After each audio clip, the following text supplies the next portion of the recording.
Hey Telecom Tribe, welcome to video number 9 of hashtag Automate10, where we create a fully functioning and automated, if not beautiful, dashboard in 10 short videos. This is video number 9.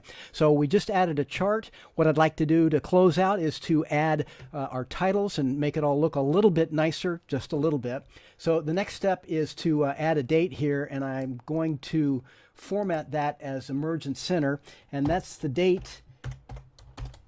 I want to format it so we have the latest date, which rolls as the data is incremented, and we'll give that the format of MMM-YY,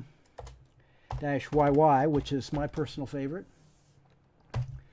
So there you can have the latest date, August 16. You can see that's the same as here, right? And in the chart title, do the same, but it's a little more complicated. We have to have an intermediate cell because chart titles aren't that flexible. So let's call this monthly cost and MOU. And then we're going to add that date again. I always like to put the dates into my titles because it makes it really easy to share the chart all by itself. The date will be embedded right there, so there's no question about it. So it just kind of saves you trouble down the road. And once again, MMM-YY. And then let's close out with that right parenthesis, and that should be it. Sure, looks great. Now in the chart title, just select that element. Not clicked inside, but just the element. And now we'll equal sign and select this cell, and we're golden.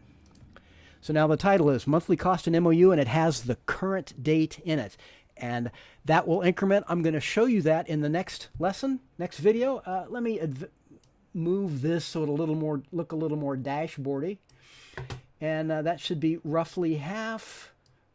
We should put it roughly half. That's one of the cosmetic things that you just can't do in only 10 videos. There you go. Okay, laid out like we want it. Come back for the last video, and I'll prove to you that it's fully automated. See you then.